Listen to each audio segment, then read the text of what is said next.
मेरे आवरण की वजह से? अरे बाबा, ये तो हम गोवा वासियों का बरसाती चढ़ावा है। पूरी तरह ताड़ के पत्तों से बना ये चढ़ावा हमें बारिश के पानी से और कड़ी धूप से भी बचाता था। पूरी तरह प्राकृतिक होने की वजह से ये बायोडिग्रेडेबल भी था। क्यों? हम लोग सच में थे ना पर्यावरण के अनुकूल।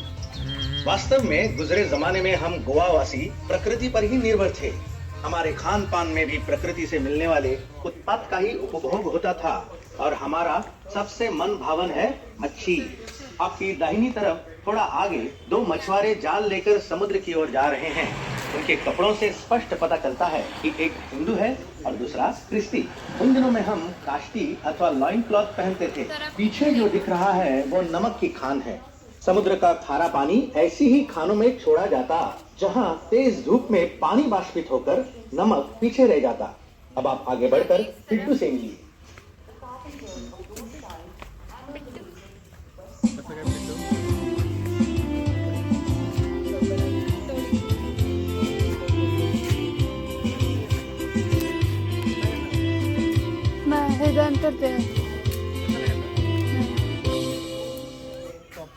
आप सबको बिद्दू का नमस्कार। मैं गोवा की मच्छी बेचने वाली हूँ। मैं घर घर जाकर मच्छी बेचती हूँ। मेरे कपड़ों से मुझे आसानी से पहचाना जाता है।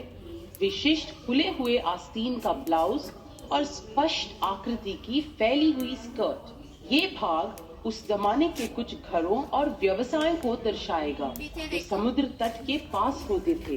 पीछे देखिए, नारियल छिलने वाले काम पे लगे हैं। इस आसान से उपकरण को कुबड़ा कहते हैं, जिस पर छिलकर नारियल को मंडी में बेचते थे। नारियल की जटा से धागे और डोर बनाकर उसकी अलग अलग वस्तुएं बनाई जाती थी, जैसे कि चटाई वगैरह। यहाँ अलमारी में कुछ नारियल पेड़ से तोड़ने, ताड़ से राफ्टर्स बनाने और बाकी कामों के लिए होता था। ये मजबूत झोपड़ी पूरी तरह नारियल के वृक्ष से मिलने वाली चीजों से ही बनी है। मछुआरों का सारा कामकाज इसी झोपड़ी में होता था। देखिए, उनके द्वारा इस्तेमाल होने वाले उपकरण जैसे नाव की दान, लंगर और जालों को सीने के लिए इस्तेमाल होने वाली खास लकड़ी की सुई। मछुआरों के संरक्षक संत अंथनी की तस्वीर प्रधान रूप से झोपड़ी में प्रदर्शित है। संत अंथनी की देवाराधना करने के बाद ही मछुआरे समुद्र में प्रवेश करने का साहस करते थे। कृपया कुछ सीढ़ियां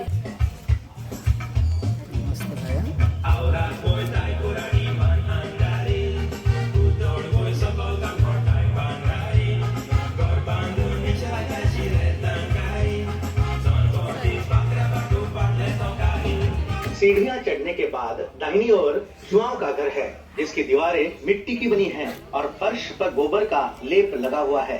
परंपरा अनुसार जो कपड़े वो पहनते वो बालकनी में लटकाए हुए हैं। महिलाओं का कापड़ और पुरुषों की काष्टी। एक ही आकृति में पाया जाने वाला ये कापड़ 3 रंगों में पाया जाता है। जुआओं की पत्नी कातरीन लाल रंग का कापड़ पहनकर बालकाओं में बैठी चावल चुन रही है। गोवा में किसान संतुष्ट रहता था। उसके होठों पे गीत और दिल में उमंग भरी रहती, जिसे वो गानों से अभिव्यक्त करता था। उसके गानों को संगत देता घुमट, एक प्रकार का तबला जिसे मिट्टी के मटके के एक भाग को चमड़ी से ढककर बनाया जाता था। घुमट का इस्तेमाल हर धर्म और जाति के उत्सवों में होता है। ऊपर आपकी बाईं ओर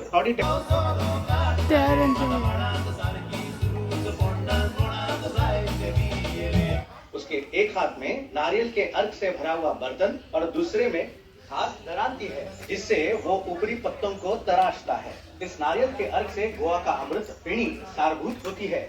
आपके पीछे गौशाला है। उपकरण जैसे हल, मिट्टी बराबर करने का लेवलर आदि यहाँ प्रदर्शित है। हर गाय या बैल के गले में अलग घंटी बंधी रहती थी, ताकि किसान उन्हें घंटी की आवाज से पहचान सके। क्या आपकी नजर कांच के गिलास में रखी हुई बीड़ियों पर पड़ी? ये अलग अलग प्रकार की बीड़ियां कटहल, केले या कूड़ों के पत्तों में तंबाकू को लपेटकर बनती थी। यहाँ गौर करने वाली बात यह है कि हर गौशाला के ऊपर कछुए का कवच रखा जाता था। मान्यता ये थी कि इस कवच का पशुओं पर शांत प्रभाव पड़ता था। ये मटका जो आप देख रहे हैं, ये मामूली नहीं है। इसे कोंकणी में पोड़गो कहते हैं। मिट्टी और गोबर का लेप लगाया हुआ ये मटका थर्मस का काम करता है। इसमें कंघी डालकर खेतों में लेकर जाते थे ताकि कठिन परिश्रम करने वाला किसान पेट भर गरम गरम नाश्ता कर सके। गौर है काजू का फल दिन में 2 बार इकट्ठा करते और औरतें काजू को फल से अलग करती। आदमी उन्हें अपने पैरों के नीचे कुचलकर रस मटकों में भरते।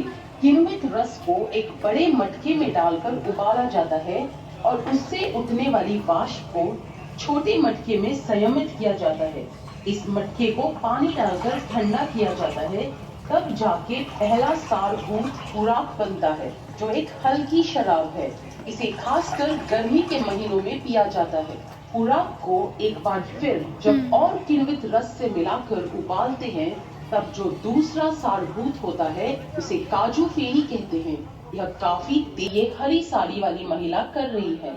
जो कवच बचते हैं उनसे तेल निचोड़ा जाता है। इस तेल को लगाकर नावों को जल रोधक बनाया जाता था। आपको जहाँ कहीं भी दिखेंगे, इनका उद्देश्य होता था या तो किसी इंसान की मृत्यु के स्थान पर स्मृति के तौर पर या सुनसान जगहों पर, ताकि यात्रियों को इस बात से आश्वासन हो कि भगवान उनके साथ हैं। आप उसमें बैठकर गोवा के स्थानीय लॉर्ड होने का अनुभव ले सकते हैं। चाहे तो तस्वीरें भी खींच सकते हैं, लेकिन कृपया शीघ्रता से, क्योंकि आपको कुछ ही मिनट। लेटराइट के पत्थर से बने इस टब में कपड़े भिगोए जाते थे और रीटा से इन्हें धोया जाता। चलिए आगे बढ़कर नंदू से मिलते हैं, जो इस गांव का कुम्हार है।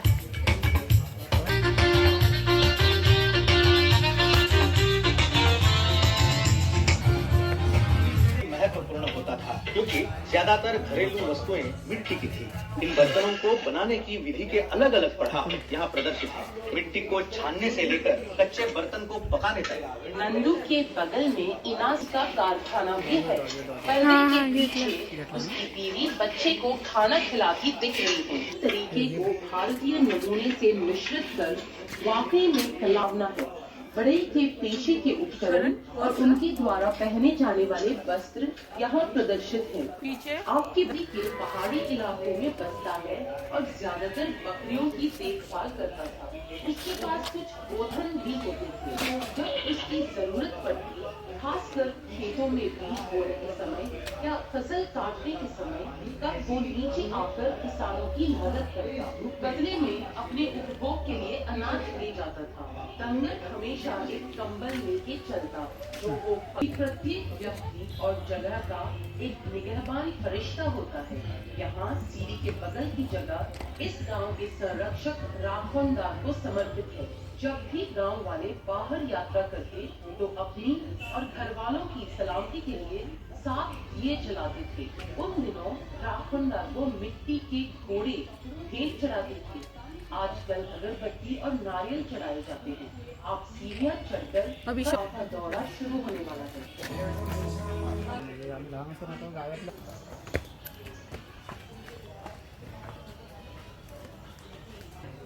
दादा बोलतो ये पाव उस जमाने की बेकरी। यहाँ पाव पोहे बोल बांगड्या घे बांगड्या गरम बांगड्या ती कलपले नंतर अजून पण करत बसतो.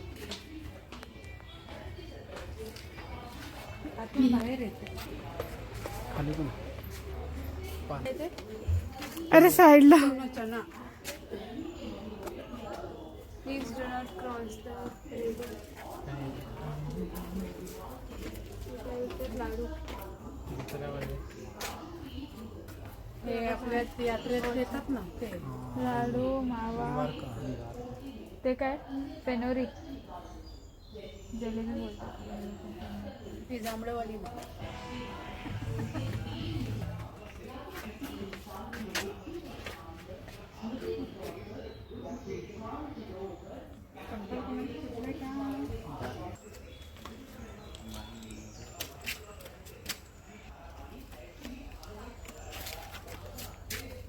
यात्रा चालू आहे यांची. साईडला सांगितलं तर